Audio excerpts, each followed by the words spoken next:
Hello दोस्तों, आपका मेरे चैनल लर्न विद रेशु में स्वागत है। Welcome back to my channel. Actually बहुत दिन हुए मैंने कोई वीडियो अपने चैनल पे डाला नहीं था। आज मेरा मूड किया कि क्यों ना मैं स्प्रिंग को कंप्लीट करूं, और स्प्रिंग ट्यूटोरियल को कंप्लीट करने के लिए मैंने एक वीडियो बनाने का सोचा है आज। तो आज की वीडियो में मैं आपको बताऊंगी कि कैसे एक स्प्रिंग एमवीसी का यूज़ करके हम एक स्मॉल प्रोजेक्ट बना सकते हैं, कैसे हम उसको एग्जीक्यूट कर सकते हैं, एवरीथिंग।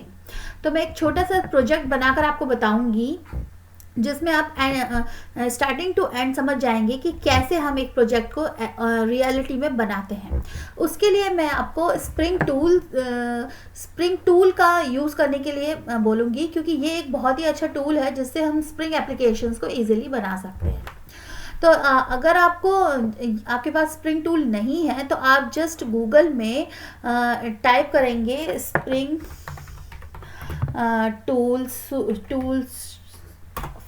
फॉर एग्जाम्पल, और यहाँ पहली लिंक पर जब आप क्लिक करेंगे तो आपको ये स्प्रिंग टूल का वेबसाइट ओपन हो जाएगा। और यहाँ पर आप, अगर आपका लैपटॉप विंडोज़ है, ऑपरेटिंग सिस्टम विंडोज़ है या मैक है या लिनक्स है, वट एवर यू हैव, आप उसको चूज़ कर सकते हैं और इंस्टॉल कर सकते हैं। इट्स वेरी इजी, आप आसानी से इसे इंस्टॉल कर सकते हैं।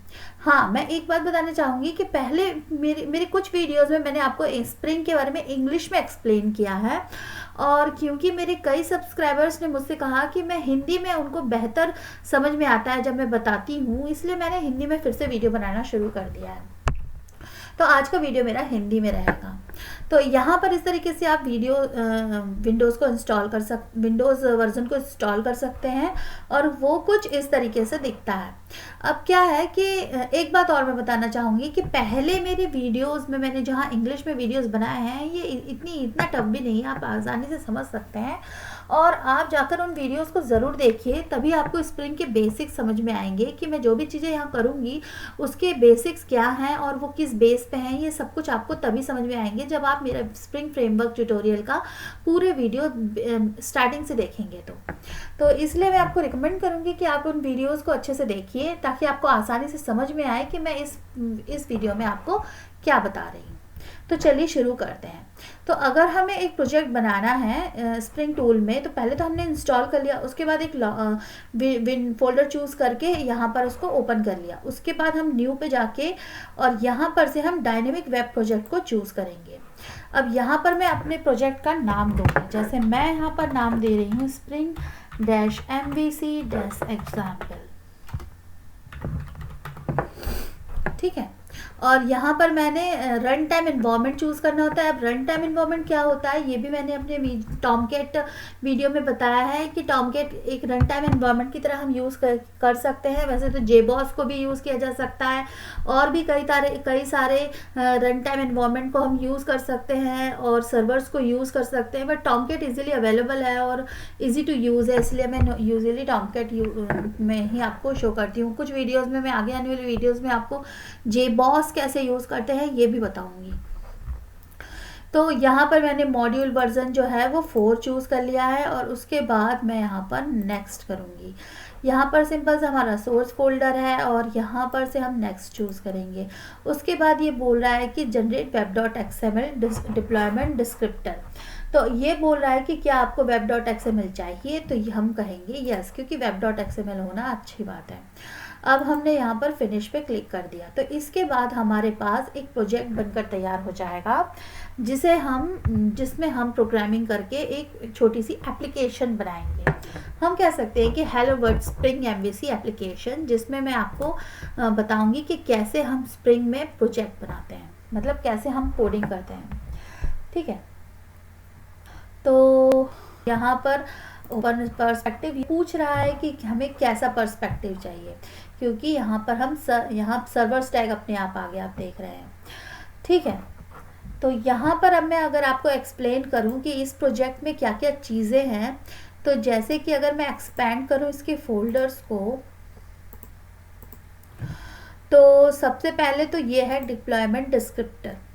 डिप्लॉयमेंट डिस्क्रिप्टर जो होता है वो होता है web.xml। तो अगर हम यहाँ पर वेब कंटेंट और web.inf फोल्डर के web-inf फोल्डर के अंदर जाएंगे तो हमें ये web.xml फाइल मिलेगी। ये फाइल जो होती है, जब हम अपनी एप्लीकेशन को सर्वर पर डिप्लॉय करते हैं तो सबसे पहले सर्वर इसी फाइल को चेक करता है और इस फाइल की कॉन्फ़िगरेशन के बेस पे वो क्लासेस और कंट्रोलर्स और सारी चीज़ों को मतलब इनिशलाइज करता है और उसके बाद उनको यूज़ करता है अलग अलग एरिया पे। तो सबसे पहले जो फाइल सर्वर पढ़ता है वो यही फाइल होती है। तो ये हमारी हो गई डिप्लॉयमेंट डिस्क्रिप्टर फाइल। उसके बाद हमारे पास है सोर्स फोल्डर। सोर्स फोल्डर में क्योंकि मैंने अभी तक कोई क्लास नहीं बनाई है इसलिए ये एम्प्टी है और यहाँ है हमारे पास लाइब्रेरी। तो यहाँ लाइब्रेरी में दो चीज़ें हमने ऐड की थी, क्योंकि रन टाइम एनवायरनमेंट ऐड किया था इसलिए हमारे पास टॉमकैट की लाइब्रेरी है और हमारा जावा वर्जन, मैं जावा 8 को यूज़ कर रही हूँ इसलिए यहाँ पर जावा की लाइब्रेरी है। तो इस तरीके से हमारे पास ये चीज़ें हो गई।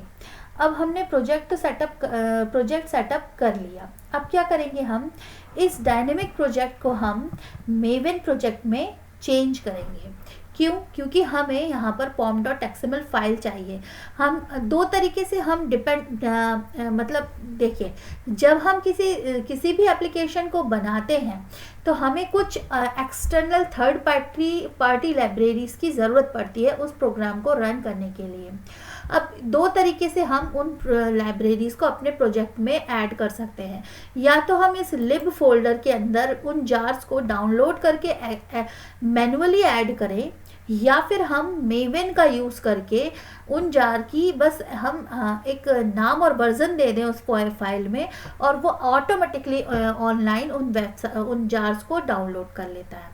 तो मेवन क्या होता है इसके बारे में मैंने अपने पुराने वीडियोस में बताया है कि मेवन क्या होता है, हम कैसे जार को डिपेंडेंसीज को ऐड कर सकते हैं और कैसे हमें मैनुअली जार्स को डाउनलोड करके ऐड करने की ज़रूरत नहीं होती, उसकी जगह हम कैसे मेवन यूज़ कर सकते हैं। तो मैंने ये भी अपने वीडियोस में आपको एक्सप्लेन किया है, आप चाहे तो मेरे मेवन वीडियोस को देख सकते हैं। ओके तो यहाँ पर मैं वही करूँगी, मैं इस डायनेमिक वेब प्रोजेक्ट को मेवन प्रोजेक्ट में कन्वर्ट करूँगी।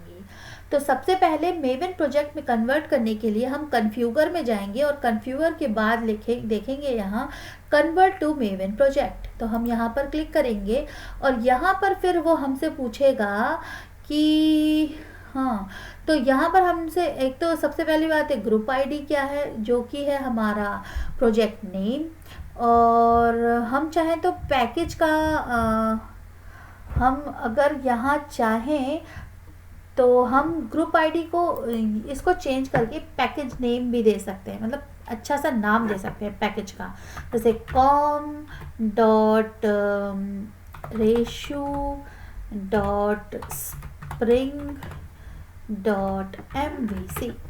तो इस तरीके से हमने ये पैकेज का नाम दे दिया। एक्चुअली ग्रुप आईडी क्या होता है, पैकेज का नाम होता है, और आर्टिफैक्ट आईडी जो होता है वो प्रोजेक्ट का नाम होता है। और क्योंकि हमारा वेब एप्लीकेशन इसलिए ये वार है और ये है हमारा वर्जन कि हमारा प्रोजेक्ट का कौन सा वर्जन है। तो हमने ये फिनिश कर दिया। तो अब देखेंगे आप कि यहाँ ऑटोमेटिकली एक pom.xml फाइल जनरेट हो गई है और ये फाइल कुछ इस तरीके से दिखती है। इसमें यहाँ पर group ID, artifact ID, version number और पैकेज हमें यहाँ बन गया है ऑटोमेटिकली। और यहाँ पर इसने मेवन प्लगइन कंपाइलर, ये जो मेवन है, तो यहाँ पर ये अब यहाँ पर अगर आप देख रहे हैं तो ये कुछ चीज़ें डाउनलोड कर रही है। क्यों? क्योंकि ये मेवन प्रोजेक्ट में कन्वर्ट हो रहा है तो कुछ डिपेंडेंसीज और मतलब मेवन को प्रोजेक्ट को मेवन में कन्वर्ट कर रही है। ठीक है, तो अब क्या करना है हमें, अब हमें क्योंकि स्प्रिंग एमवीसी का यूज़ करना है तो हम जो है स्प्रिंग की डिपेंडेंसीज यहाँ ऐड कर देंगे। अब स्प्रिंग की डिपेंडेंसी कौन सी होती है मैं आपको डिस्क्रिप्शन बॉक्स में लिख दूंगी।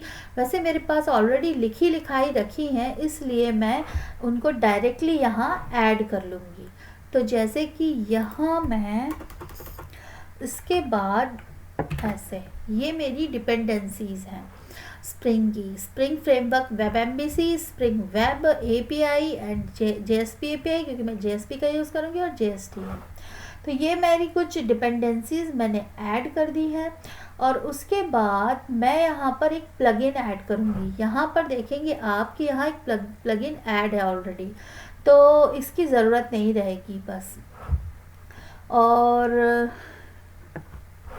तो ये हमारा pom.xml फाइल रेडी हो गया।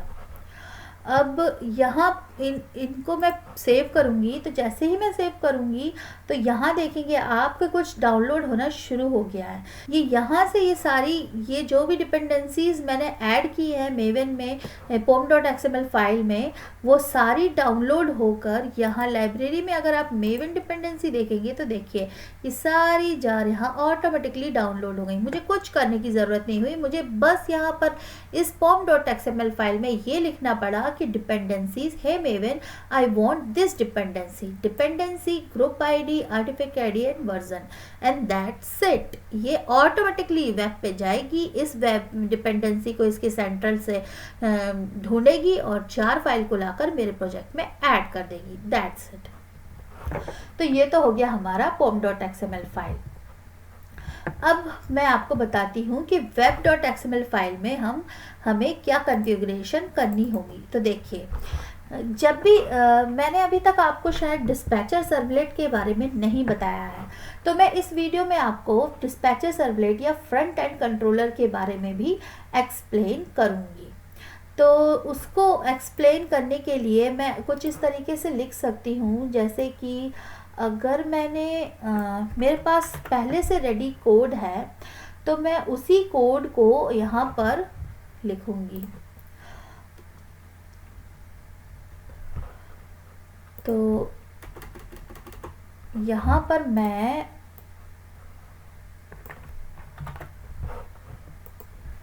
कुछ इस तरीके से लिखती हूँ। ये देखिए यहाँ पर क्या लिखा है मैंने, क्या यहाँ पर इसका क्या मतलब है। पहले मैं इसे सेव कर देती हूँ।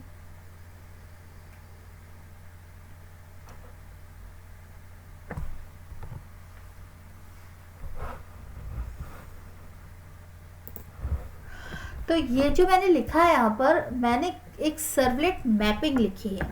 मतलब कि यहाँ पर मुझे एक फाइल ऐड करनी होगी, स्प्रिंग servlet.xml।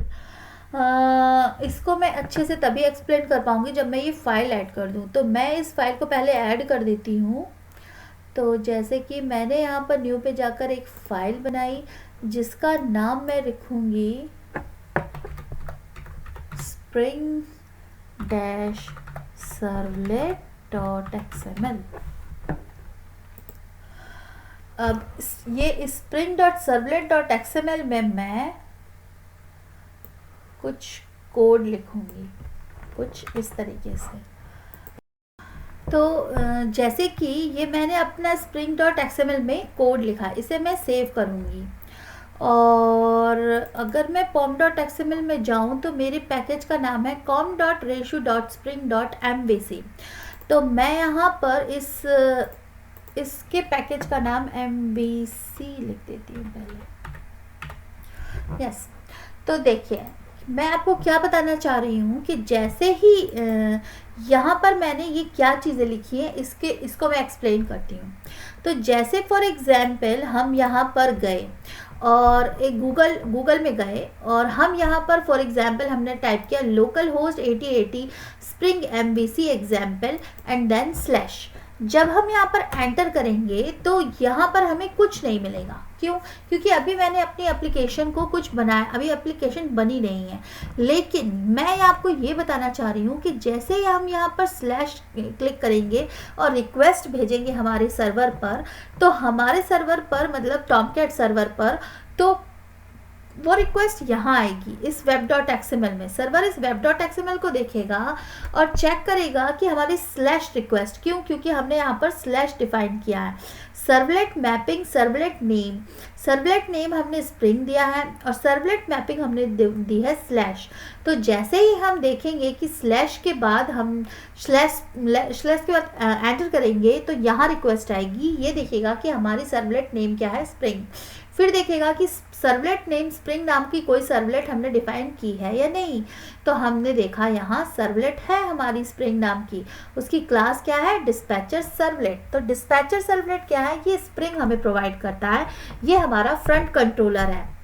अब ये फ्रंट कंट्रोलर अपने इनिट पैरामीटर्स को देखेगा और चेक करेगा कि हम किस फाइल की तरफ जाएं। तो इस हमेशा जब भी हम स्प्रिंग एमवीसी यूज़ करते हैं तो अगर हम एक्सएमएल बेस्ड एनोटेशन का यूज़ करते हैं, अब एक्सएमएल बेस्ड एनोटेशन क्या है इसके बारे में मैंने अपने एक वीडियो में पूरे अच्छे से एक्सप्लेन किया है कि एक्सएमएल बेस्ड एनोटेशन क्या है और इसे कैसे यूज़ करते हैं। तो इसलिए मैं आपको ये रिकमेंड करूँगी कि आप मेरी स्प्रिंग ट्यूटोरियल को अच्छे से देखिए ताकि आपको ये प्रोजेक्ट अच्छी आसानी से समझ में आए। तो यहाँ पर मैंने अपने इस एक्सएमएल बेस्ड एनोटेशन को यूज़ करके आपको मैं बताना चाह रही हूँ, इसलिए मैंने इस फाइल का यूज़ किया है। तो ये फाइल जो है मैंने यहाँ पर ऐड की अभी आपके सामने। तो इस फाइल में जाकर ये जो है हमारा सर्वर वो देखेगा कि हमने किस कंट्रोलर के लिए क्या मैपिंग की है। तो जब हम इस फाइल में जाएंगे, मतलब सर्वर जाएगा, वो चेक करेगा कि बेस पैकेज क्या है। देखिए यहाँ पर ये जो एनोटेशन लगाया हुआ है, मतलब यहाँ एनोटेशन ड्रिवन लिखा है, उसके बाद यहाँ पर लिखा है कि कॉन्टेक्स्ट जो है वो कंपोनेंट स्कैन बेस पैकेज, और ये हमने बेस पैकेज दिया है।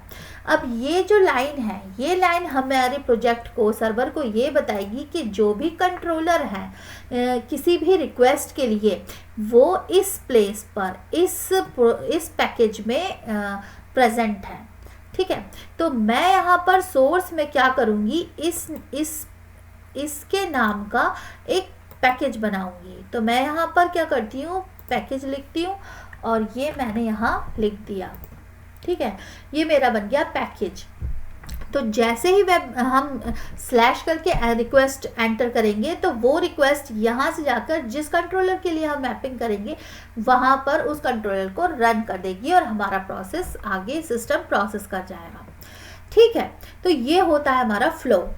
अब यहाँ पर ये एनोटेशन ड्रिवन का क्या मतलब है। एनोटेशन ड्रिवन बोलता है डिस्पैचर सर्वलेट को कि कंट्रोलर जो है हमारे वो ऐड कंट्रोलर एनोटेशन का यूज़ करेंगे। मतलब कि जब हम कंट्रोलर यहाँ बनाएंगे तो वो उसमें हम ऐड कंट्रोलर एनोटेशन लगाएंगे। तो जब वो बेस पैकेज यहाँ देखेगा उसके बाद जो भी उसे कंट्रोलर्स मिलेंगे वो उस बेस पे चेक करेगा। ऐसे क्लासेस जिसमें ऐड कंट्रोलर लिखा है वो उन क्लासेस को चेक करेगा एज ए कंट्रोलर। ठीक है, और कॉन्टेक्स्ट कंपोनेंट स्कैन क्या कहता है डिस्पैचर सर्वलेट को कि जो है, मतलब ये जो लाइन है component scan, context component scan, ये डिस्पैचर सर्वलेट को बताता है कि आपको कंट्रोलर्स के लिए कहाँ देखना है, किस पैकेज में देखना है। तो हमें इस पैकेज में देखना है, मतलब सर्वर को इस पैकेज, डिस्पैचर सर्वलेट को इस पैकेज में देखना है रिक्वेस्ट्स के लिए। और अब मैं आपको बताती हूँ कि ये क्या लिखा है। यहाँ पर मैंने एक बीन डिफाइन की है जिसमें मैंने class internal resolver view resource view resolver, और इसमें मैंने प्रीफिक्स और सफिक्स दिया है व्यूज और .jsp। तो देखिए ये क्या बताता है कि जो भी हमारी कंट्रोलर में मैपिंग होगी उसमें जो पेजेस ओपन होंगे वो कहाँ प्लेस होंगे, वेब INF, और उसके बाद मैं एक फोल्डर बनाती हूँ जिसको मैं नाम दूंगी व्यूज। और इस व्यूज के अंदर जो भी मैं JSP लिखूंगी, तो JSP फाइल जैसे मैं बनाती हूँ index.jsp, फर्स्ट फाइल हमेशा index.jsp ही नाम रहता है, मतलब इंडेक्स रहता है। तो ये हमारी index.jsp बन गई यहाँ। तो जब हम इस यहाँ पर देखेगा कंट्रोल की व्यूज़ के अंदर सारी JSPs और जो भी फ्रंट मतलब पेजेस होंगे वो यहाँ होंगे। ठीक है, तो ये हमारा व्यू रिजॉल्वर ये बताता है हमारे डिस्पैचर सर्वलेट को कि हमें व्यूज़ कहाँ से लेना है, इस प्लेस से लेना है, और कंट्रोलर कहाँ से लेना है, इस प्लेस से लेना है। ठीक है, तो अब मुझे लगता है कि आपको ये समझ में आया होगा कि डिस्पैचर सर्वलेट का काम क्या है। डिस्पैचर सर्वलेट बस ये है कि पहली बार जो रिक्वेस्ट आती है उसको फॉरवर्ड करने के लिए हमारे हेल्प करता है। मतलब जब भी हम रिक्वेस्ट भेजते हैं, पहले ही नहीं, सारी रिक्वेस्ट को सबसे पहले वो डिस्पैचर सर्वलेट के पास आती है और फिर डिस्पैचर सर्वलेट उसे फॉरवर्ड करता है according to the mapping in the मतलब हम जो URL में मैपिंग देंगे। ठीक है, अब हम अपना कंट्रोलर डिफाइन करेंगे। तो जैसे कि फॉर एग्जांपल मैं अपने कंट्रोलर को नाम देती हूँ होम कंट्रोलर। ठीक है, तो मैं यहाँ पर एक क्लास बनाती हूँ जिसका नाम दूंगी मैं होम कंट्रोलर। और मैं इसे फिनिश करती हूँ। तो ये हमारी हो गई होम कंट्रोलर क्लास। अब ये जो है इसे डिस्पैचर सर्वलेट कैसे मानेगा कि ये कंट्रोलर है, क्योंकि हम इसे ये एनोटेशन देंगे।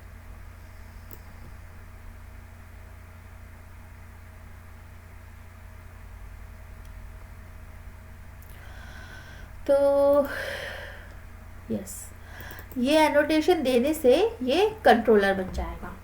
ठीक है, तो हमने ये एनोटेशन दे दिया। अब हम क्या करेंगे, हमारा सिंपल सा क्या है हमारा गोल, कि हमें एक क्लास, हमारा एक होम कंट्रोलर है जिसमें हमें क्या फंक्शनैलिटी ऐड करनी है कि हम जो है इस होम कंट्रोलर से हम एक पेज पे रीडायरेक्ट होंगे और पेज बोलेगा कि, तो वहाँ पर वो सर्वर टाइम बताएगा कि क्या है एक्चुअल टाइम, और फिर सर्वर का स्टार्ट होने का मतलब सर्वर पर क्या टाइम है ये बताएगा। और दूसरा हम उसमें लॉगिन करेंगे। सिंपल, हम एक टेक्स्ट बॉक्स होगा जिसमें हम अपना नाम लिखेंगे और क्लिक करेंगे लॉगिन, तो वो एक पेज पे रीडायरेक्ट होगा और वो बोलेगा हेलो यू आर वेलकम और समथिंग लाइक दैट।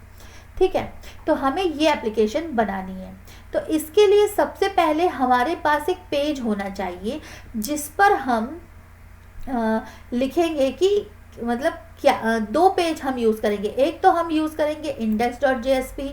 तो index.jsp हमारा ये है। सबसे पहले हम एक पेज बनाएंगे, तो ये हमारा index.jsp पेज है। अब इस पे हम फॉर एग्जांपल लिखेंगे, यहाँ पर एक हेडर टैग लगाया हमने, तो हमने लिख दिया हेलो वर्ल्ड। उसके बाद हम यहाँ पर एक पैराग्राफ लेंगे P,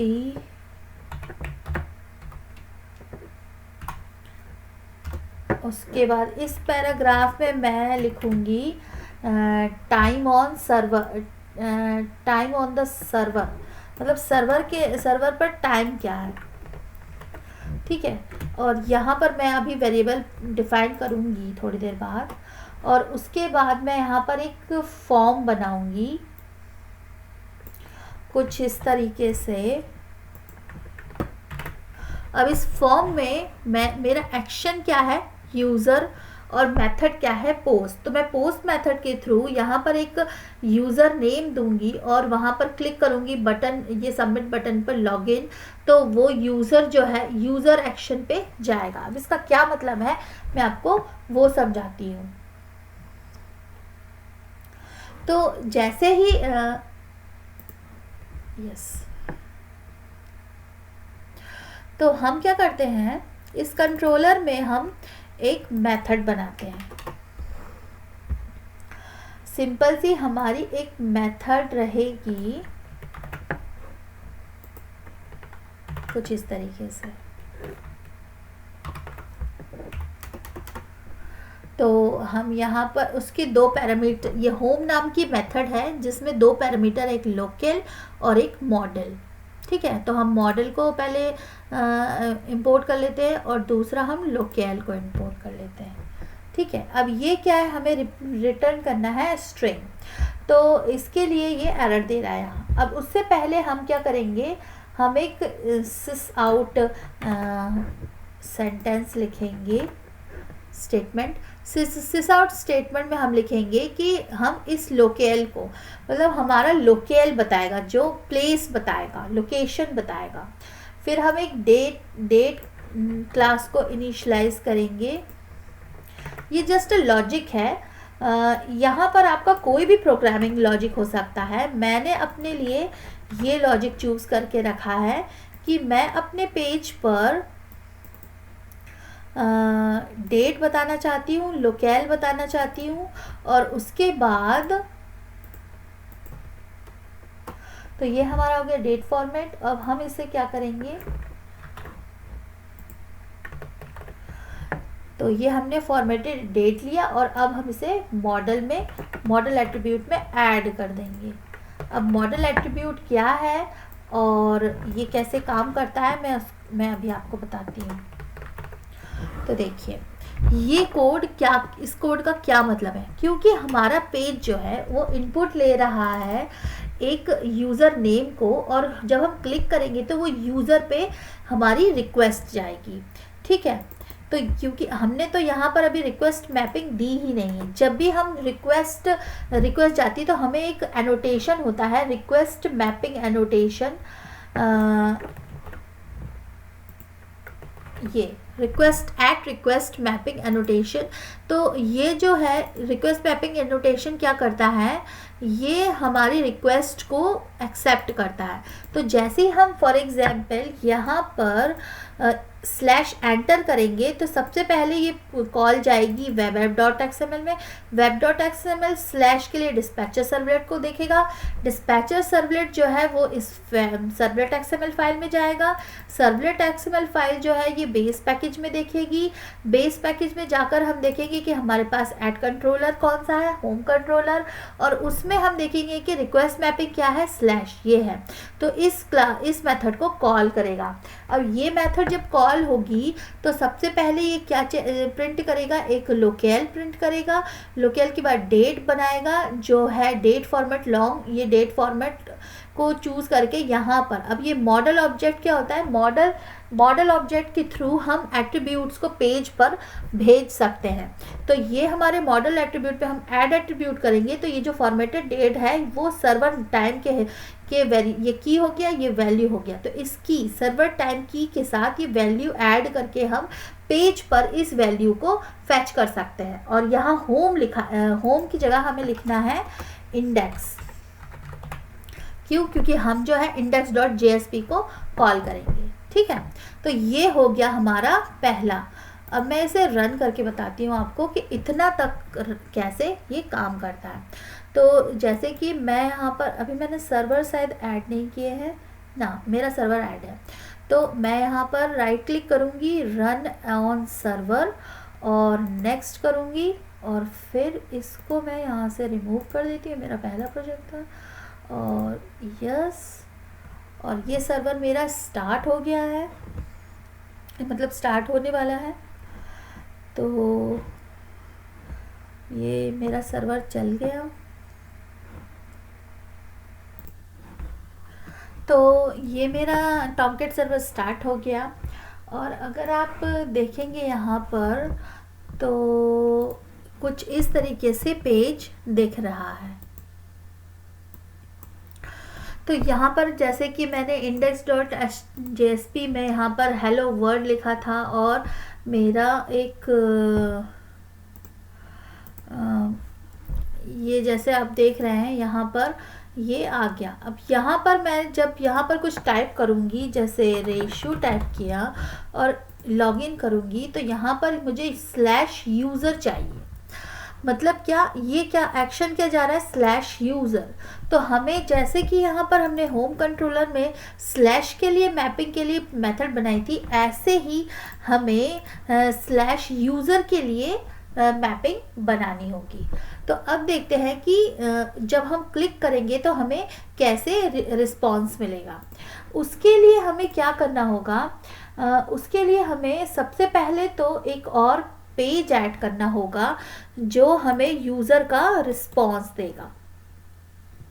ठीक है, तो हम एक JSP पेज और ऐड करते हैं, जिसे हम लिखेंगे user.jsp, और इस JSP पेज में मैं सिंपली एक h1 टैग लिखूंगी और उसमें लिखूंगी यूज़र नेम, मतलब हमारा यूज़र नेम। अब ये यूज़र नेम कहाँ से आएगा, तो इसके लिए हम क्या करेंगे, हम एक मॉडल बनाएंगे। मॉडल क्या होता है, मतलब हम एक क्लास बनाएंगे, कहाँ पर, अपने ही इस पैकेज में हम एक क्लास बनाएंगे जिसका नाम हम रखेंगे यूज़र।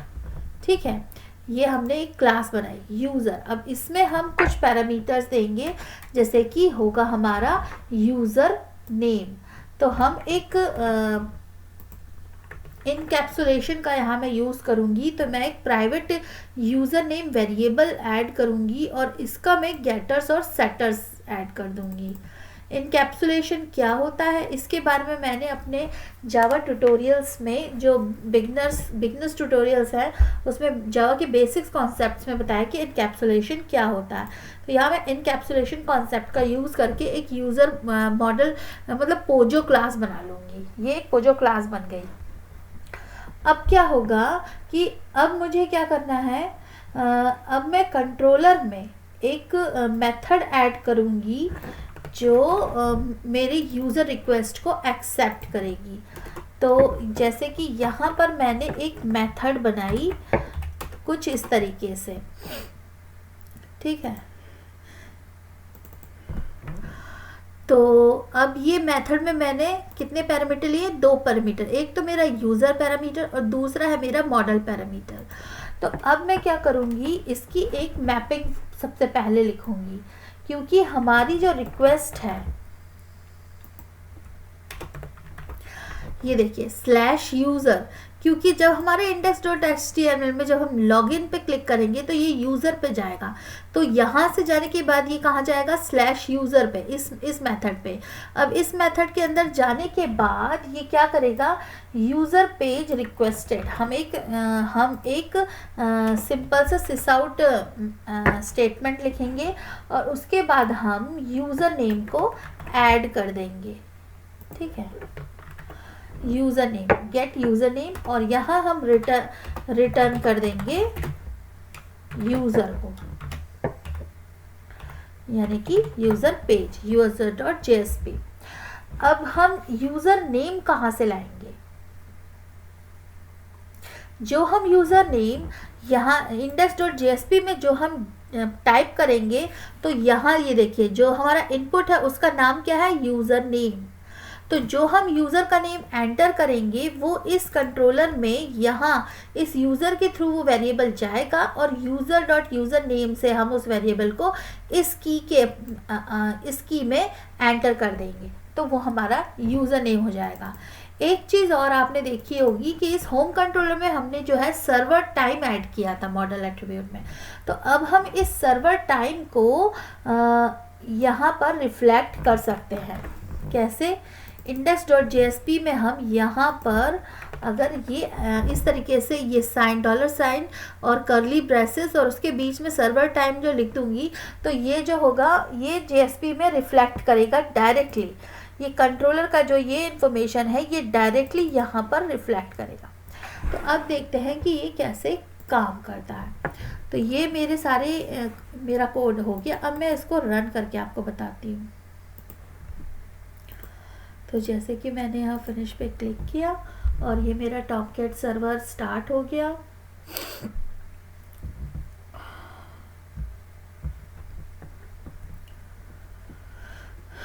ये थोड़ा टाइम लेता है स्टार्ट होने में, और उसके बाद ये मेरा पेज खुलकर आ गया। अब देखेंगे आप यहाँ पर देखिए मैंने the time on the server is, तो आज क्या है यहाँ पर 18 अक्टूबर 2020 और 1:56 हो रहे हैं। अभी जो मेरे लैपटॉप में जहाँ से मैं ये वीडियो बना रही हूँ वहाँ पर इतना टाइम हो रहा है और ये स्वीडिश टाइम है, ठीक है।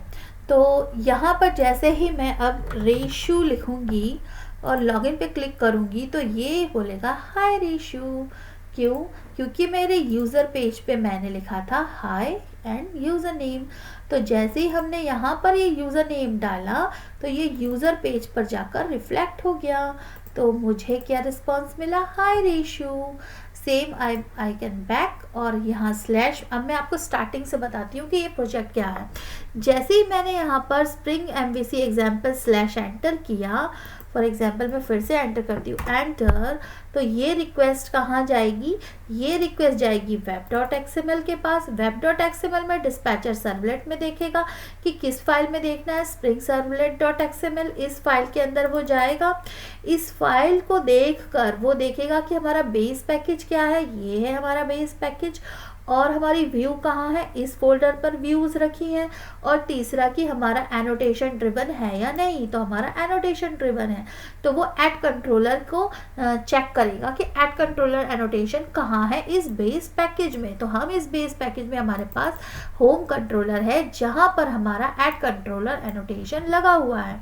और उसके बाद वो देखेगा कि /URL मैपिंग के लिए हम किस मेथड को कॉल करें, तो वो इस होम मेथड को कॉल करेगा। यहाँ पर जो भी इंफॉर्मेशन या जो भी हमने कोड लिखा है उसे वो एग्जीक्यूट कराएगा और फिर रिटर्न में हमने सिर्फ इंडेक्स लिखा है। क्यों?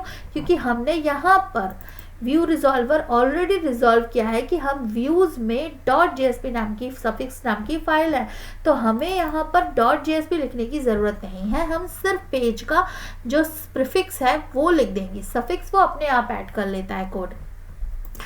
स्प्रिंग फ्रेमवर्क ऐड करता है उस व्यू रिजॉल्वर के थ्रू, और फिर यहाँ वो index.jsp पेज को रन कर देगा। जब रन करेगा तो यहाँ पर ऐट मतलब $सर्वलेट टाइम लिखा है, तो ये क्योंकि कंट्रोलर में सर्वलेट टाइम नाम का जो की हमने ऐड की है मॉडल में वो ये है, और उसकी वैल्यू है फॉर्मेटेड डेट, तो इसलिए वो इस पेज में यहाँ पर ये वैल्यू ऐड कर देगा। उसके बाद जब हम इस फॉर्म में टाइप करेंगे for example Rajeev and login, तो ये जाएगा यूज़र पेज में और लिखेगा हाय राजीव।